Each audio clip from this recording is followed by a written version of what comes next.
I never thought I'd get married again at 44, but life has a way of surprising you. My name is Dorothy, and I met Robert at a colleague's retirement party. He was charming, successful, and 2 years older than me. After my first marriage ended, I'd focused on raising my daughter Emily, never expecting to find love again. But Robert changed all that. We clicked immediately, sharing the same dry sense of humor and love for quiet evenings at home. We both had our baggage, me with my daughter Emily, and him with Jessica. Emily was 22 then, already dating her boyfriend Mark seriously. Jessica was about the same age, living on her own and working at a marketing firm downtown. I remember being so nervous about meeting her, wanting to make a good impression. That first meeting should have been a warning sign. Jessica barely looked at me, spending most of the dinner texting on her phone. When Robert asked her what she thought of me later, she just shrugged and said, "She's fine, I guess." Robert and I decided to keep things simple when we got married. No big ceremony, just a quiet affair at City Hall with our closest family members.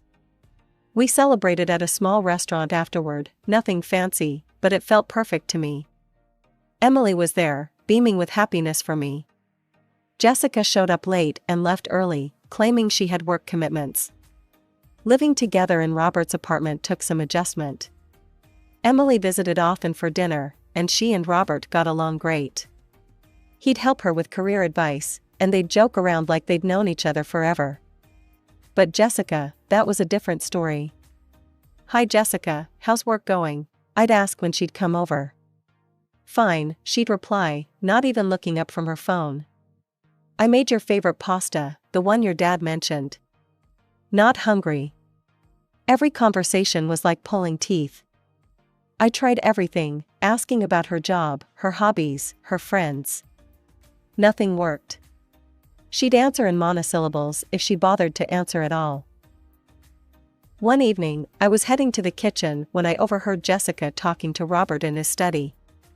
The door was slightly ajar, and I know I shouldn't have listened, but I couldn't help myself.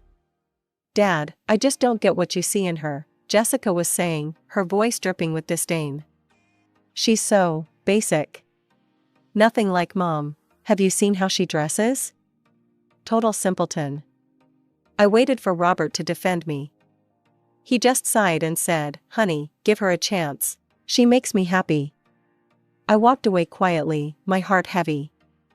I'd always known I wasn't some sophisticated socialite, I'm just an ordinary woman who tries to be kind and genuine. But hearing Jessica's words hurt more than I expected. I was washing dishes one Sunday afternoon when Emily burst through the door, practically bouncing with excitement. Her cheeks were flushed, and her eyes were sparkling in a way I hadn't seen since she was a little girl. Mom, she grabbed my wet hands, not caring about the soap suds. "Mark proposed." I dropped the plate I was holding back into the sink and pulled her into a tight hug. "Oh, sweetheart. Tell me everything." We sat at the kitchen table, and Emily told me all about how Mark had taken her to the spot where they had their first date. Robert was at work, which was probably for the best. This was a moment just for us. He got down on one knee. "Mom," Emily said, showing me the ring. And you know what I thought about right after I said yes? I shook my head, smiling at her enthusiasm. "Your wedding dress. The one I used to try on when I was little. Remember how you'd let me parade around in it, even though it was practically swallowing me whole?" My heart swelled. I'd kept that dress carefully preserved for 25 years, hoping for exactly this moment. "I still have it, sweetie. It's in perfect condition." Emily's eyes widened. "Really? You'd let me wear it?" "Of course. I've been saving it for you all these years. Come on, let's go look at it right now." We spent the next hour in my walk-in closet, carefully taking the dress out of its preservation box. Emily's eyes welled up when she saw it, the intricate beadwork still sparkled, and the silk was as creamy white as the day I'd first worn it. "Mom, it's even more beautiful than I remembered," she whispered, running her fingers over the fabric. "And you said this was from that famous designer, right? The one who just passed away last year?" I nodded. Yes, it was one of his early pieces. I saved for months to afford it. $3,000 was a fortune back then. A few days later, I was scrolling through my social media feed when I saw Emily's post. My daughter had always had a flair for the dramatic, and this announcement was no exception. In 6 months, I'll be walking down the aisle in something incredibly special, she'd written. My mom's vintage wedding dress from one of fashion's most legendary designers. Starting a new family tradition, all the women in our family will wear this piece of history. Can't wait to share photos of my beautiful mom in her youth, wearing this dress, alongside my wedding photos. Vintage bride, family tradition, designer. The comments started pouring in immediately. Emily's friends were going crazy over it. Oh my god, isn't that the designer whose vintage pieces are selling for like $50,000 now? You're so lucky. That dress must be worth a fortune. Please tell me you'll post the side-by-side photos. That's such a cool tradition. Emily responded to them all, clearly enjoying the excitement. When someone asked about the original price, she wrote, "Mom spent about $3,000 on it back then. Best investment ever, right?" As I read through the comments, I couldn't help but smile at my daughter's enthusiasm. But something in the back of my mind nagged at me, a strange feeling that this social media post was going to cause trouble. I just didn't know how right that feeling would turn out to be. It was a quiet Thursday afternoon when the doorbell rang. Robert was at work, and I wasn't expecting anyone. When I opened the door and saw Jessica standing there, I almost didn't believe my eyes. In the 3 years I'd been married to Robert, she had never once come to see me when her father wasn't home. "Can I come in?" she asked, her tone unusually polite. "I need to talk to you about something." I stepped aside, still trying to process this unexpected visit. "Of course. Would you like some coffee?" "No, thanks." She walked straight to the living room and sat down, her designer purse perched perfectly on her lap. Something about her demeanor made me nervous. She seemed too composed, too deliberate. "I saw Emily's post," she said without preamble, her fingers fidgeting with the clasp of her purse. "About the wedding dress." "Oh?" I sat down across from her, wondering where this was going. Jessica had never shown any interest in anything related to Emily before. "My wedding is in 4 months, she continued, looking directly at me for what felt like the first time ever. 2 months before Emily's." I nodded, still not quite following. "Yes, Robert mentioned that. The planning is going well, I hope?" Jessica leaned forward slightly. "I want to wear the dress." The words hung in the air between us. For a moment, I thought I'd misheard her. "The designer dress," she clarified, as if I might not understand. "The one Emily posted about. I want to wear it at my wedding." My mouth opened and closed a few times before I found my voice. "Jessica, I don't think that would be appropriate. That dress has been promised to Emily since she was a little girl." "But I'm getting married first," she pressed, her voice taking on an edge I knew too well. "And I'm your stepdaughter now. Shouldn't that mean something?" I took a deep breath, trying to gather my thoughts. "Jessica, Emily has been dreaming about wearing this dress since she was tiny. She used to put it on and twirl around in it when it was practically dragging on the floor behind her. It's been our special thing for over 2 decades. So reschedule her wedding," Jessica said, as if it was the most obvious solution in the world. "Let me wear it first, then she can have it." I shook my head slowly. That's not how this works. Emily and Mark have already booked their venue, sent save the dates. But listen, if you really want to wear the dress, maybe you could consider moving your wedding to after Emily's? Then you could. Are you seriously suggesting I postpone my entire wedding? Her eyes narrowed. Think about it logically, I tried to reason with her. You're getting married first. If you wear the dress, everyone will see it in your wedding photos, all over social media. You and Emily share so many mutual friends, they'll all see both weddings. Emily would be devastated to walk down the aisle in a dress that's already been splashed all over Instagram from your wedding. Can you understand how that would make her feel? Jessica's face turned red, and she jumped to her feet so quickly that her designer purse fell to the floor. "You're just a selfish, greedy witch," she screamed, her composure completely shattered. "You've never wanted me to be part of this family. You probably get some sick pleasure from saying no to me." I stood up too, stunned by the sudden outburst. "Jessica, please, that's not. Save it." She was practically shaking with rage now. "You're just a gold digger who married my dad, and now you won't even do one nice thing for his real daughter. You're nothing but a mean, stingy, pathetic woman who thinks she's so special because she has some old designer dress." Tears were streaming down her face as she grabbed her purse from the floor. Her mascara was running, leaving black streaks down her cheeks. "Jessica, please sit down. Let's talk about this rationally." "Rational? You want rational?" She was screaming so loud now that I was sure the neighbors could hear. "How's this for rational? I hate you. I've always hated you, and now I know I was right about you all along." She stormed out of the apartment, slamming the door so hard that the pictures rattled on the walls. I sank back onto the couch, my hands shaking. In 3 years of dealing with Jessica's cold shoulder, I'd never seen her lose control like that. I spent the next few hours in a daze, replaying the conversation in my head, wondering if I could have handled it differently. When I heard Robert's key in the lock that evening, my stomach clenched. I knew what was coming. He didn't even take off his coat.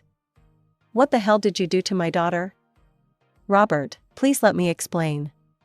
"Explain what?" He threw his briefcase on the chair. "How you made my little girl cry. How you couldn't do one simple thing for her."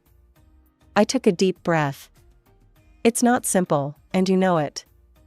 That dress has been promised to Emily since she was a child. It's been our special thing for 25 years. Jessica is your family now too." Robert's voice rose. "Or at least she's supposed to be. She's my daughter, Dorothy." "My daughter? And you treat her like she's nothing? That's not fair." I felt tears pricking at my eyes. "I've tried so hard with Jessica. For 3 years, I've tried. But this isn't about accepting her, this is about a promise I made to my daughter long before I even met you." "It's just a dress," Robert shouted. "One day. That's all she's asking for." "It's not just a dress," I was shouting now too. "It's a symbol of everything I promised my daughter. It's about her childhood dreams, about the tradition we planned together. How can you not see that? All I see is my wife refusing to do something nice for my daughter. Something that would make her happy on the most important day of her life. And what about Emily? What about her happiness? Does that matter to you at all?" Robert's face hardened. "Emily isn't my daughter." Those 4 words hung in the air between us like poison. We stared at each other across the living room, both breathing hard, both realizing we'd crossed a line we couldn't easily come back from. The silence in our apartment was deafening for the next few days.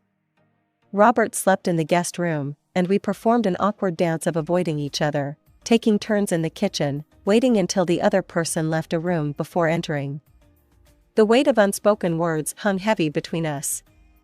One evening, as I was making dinner, Robert came into the kitchen and stood there, looking tired and worn. Neither of us spoke for a moment, just listening to the sound of pasta boiling on the stove. "Robert," I finally said, turning down the heat. "I think I have a solution." He looked at me warily, but pulled out a kitchen chair and sat down. It was the first time we'd properly faced each other in days. "There's this seamstress I know, Maria Rodriguez. She's incredible, one of the best in the city. She could make Jessica a dress that's inspired by mine. Same style, same elegance, but uniquely hers." Robert's expression softened slightly, so I continued. "Maria uses the finest materials, French lace, Italian silk. She's made dresses for some of the wealthiest families in town. My friend Sarah's daughter had her make her wedding dress last year, and it was absolutely stunning. Everyone at the wedding thought it was a designer piece." "How much would something like that cost?" Robert asked, his voice less harsh than it had been in days.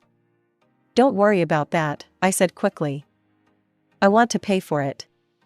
It would be my wedding gift to Jessica.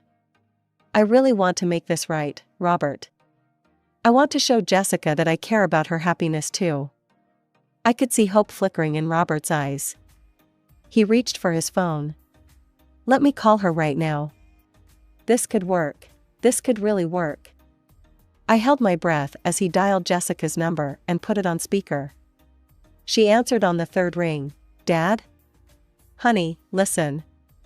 Dorothy has a great idea. There's this amazing seamstress who could make you a dress just like. Are you kidding me? Jessica's voice cut through the kitchen like a knife. A knockoff? You want me to wear some cheap copycat dress made by some random local seamstress? Jessica, she's actually very well known, I tried to interject. Shut up, she screamed through the phone. I don't want to hear your voice. I want the dress. The designer dress. Not some pathetic imitation from some nobody dressmaker. Sweetheart, just listen, Robert attempted. No, you listen. I need that dress. That exact dress. I'm not walking down the aisle in some bargain basement reproduction. God, I can't believe you're even suggesting this. Jessica, please. This is insulting. I'd rather wear a trash bag than some fake version of that dress. Don't call me back unless you're going to tell me I can have the real thing. The call ended abruptly, leaving Robert and me sitting in stunned silence at our kitchen table. The pasta was boiling over on the stove, but neither of us moved to turn it off. The next morning, I was making coffee when Robert's phone rang. He glanced at the screen and immediately put it on speaker. Hi, Dad, Jessica's voice filled the kitchen. She sounded calmer than yesterday, almost calculated. I've been thinking about this whole situation. Robert shot me a hopeful look. Yeah? What's on your mind, sweetheart? Well, since your wife is being so difficult about the dress, I noticed how she refused to use my name. I found another solution. I found this amazing designer dress. It's perfect, actually better than that old one she's hoarding. That's great, honey, Robert smiled. Problem solved then? Almost. It's $20,000. I nearly dropped my coffee mug. I figure since she won't give me the dress, you can just give me the money instead. It's only fair, right? I watched Robert's face carefully, expecting him to laugh it off. Instead, he was nodding thoughtfully. Let me think about it, honey. We might be able to work something out. That's when I lost it. Are you out of your mind? I exploded. $20,000? 20,000? Robert covered the phone with his hand. Dorothy, please. No, you please. I was shaking with anger now. You're already paying for her entire wedding. The venue, the catering, the flowers, everything. And the 2-week honeymoon in the Maldives. Have you completely lost your mind? Jessica's voice came through the speaker. Oh great, she's there. Always trying to control everything. This is insane, I continued. This isn't about the dress anymore. This is emotional manipulation, and you're falling for it. Robert's face darkened. None of this would be happening if you'd just given her the dress in the first place. One day, Dorothy.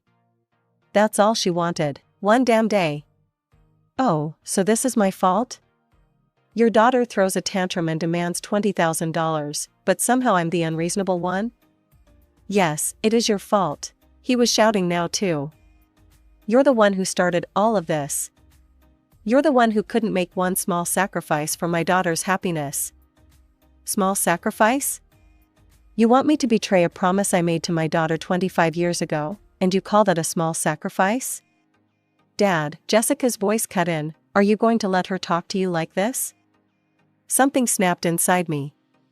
Without another word, I walked to our bedroom and pulled out my suitcase.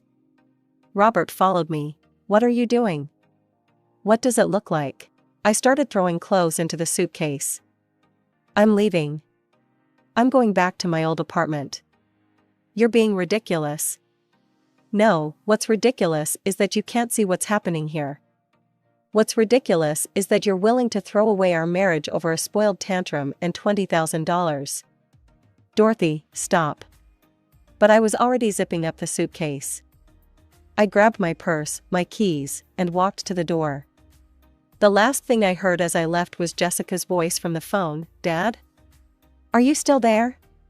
About that money. I hadn't planned on looking at Jessica's wedding photos. In fact, I'd been avoiding social media entirely since I moved back to my old apartment. But one evening, after a glass of wine, curiosity got the better of me. The photos appeared perfect, of course. Jessica stood beaming in a clearly expensive dress, all lace and crystals, probably worth every penny of that $20,000. Her father stood proudly beside her, and I felt a pang in my chest seeing Robert in his tuxedo, smiling like nothing was wrong in the world. Then I saw Jessica's caption beneath the main photo collection. The most perfect day of my life.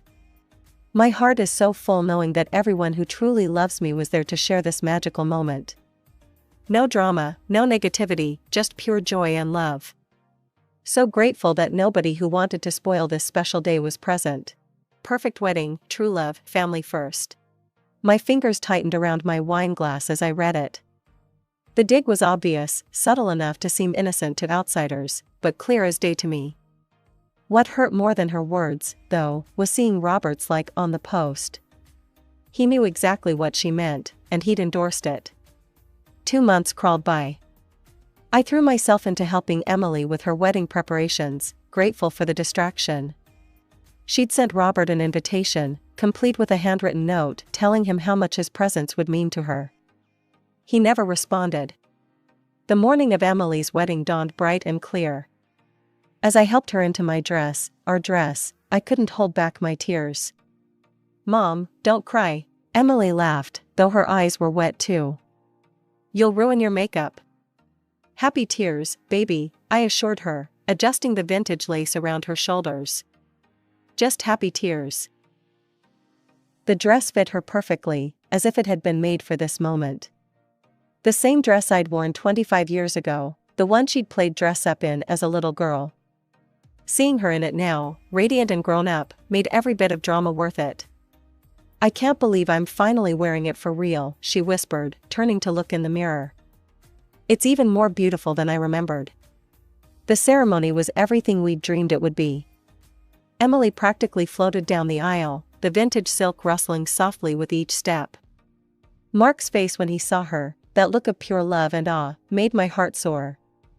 I kept glancing at the empty seat where Robert should have been, but I refused to let his absence dim the joy of the day. This was Emily's moment, the fulfillment of a childhood dream, and nothing could spoil that. During the reception, I watched my daughter twirling on the dance floor in my dress, laughing and happy, surrounded by people who truly loved her.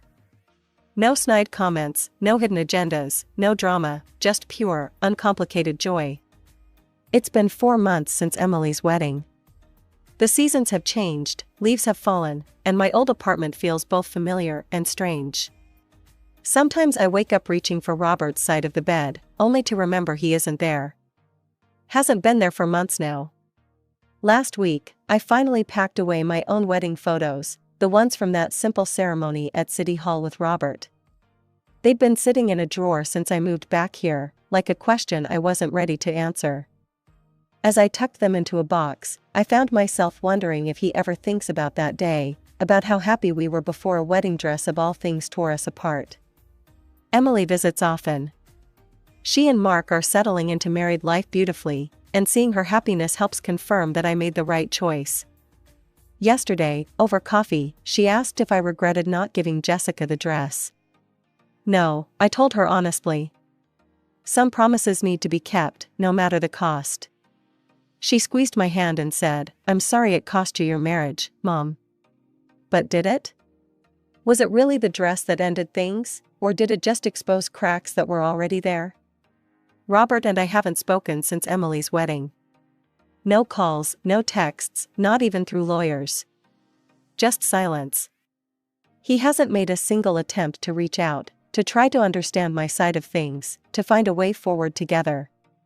Sometimes, when I'm alone at night, I imagine him picking up the phone, finally ready to talk. I picture us working through this, finding our way back to each other. After all, we did love each other once, deeply, genuinely. Part of me still does. But I won't be the one to make that first call. I offered solutions. I tried to compromise. I even offered to pay for a beautiful custom-made dress for Jessica. What more could I have done? Some might say I'm being stubborn, that pride isn't worth losing a marriage over. But this isn't about pride, it's about standing up for what's right, about keeping your word, about teaching your children that their dreams and feelings matter. The wedding dress hangs in Emily's closet now, wrapped in tissue paper and memories. Sometimes I think about how something so beautiful, something meant to symbolize love and tradition, became the catalyst for so much pain. But then I remember Emily's face when she wore it, the way she glowed walking down the aisle, and I know I'd make the same choice again. Maybe someday Robert will understand that. Maybe someday he'll realize that true love means supporting each other's principles, not just giving in to demands. Maybe someday we'll find our way back to that simple happiness we had before. But until then, I'll be here in my old apartment, living with my choice. Because sometimes doing the right thing means walking a lonely path. And sometimes love means knowing when to stand your ground, even if it means standing alone.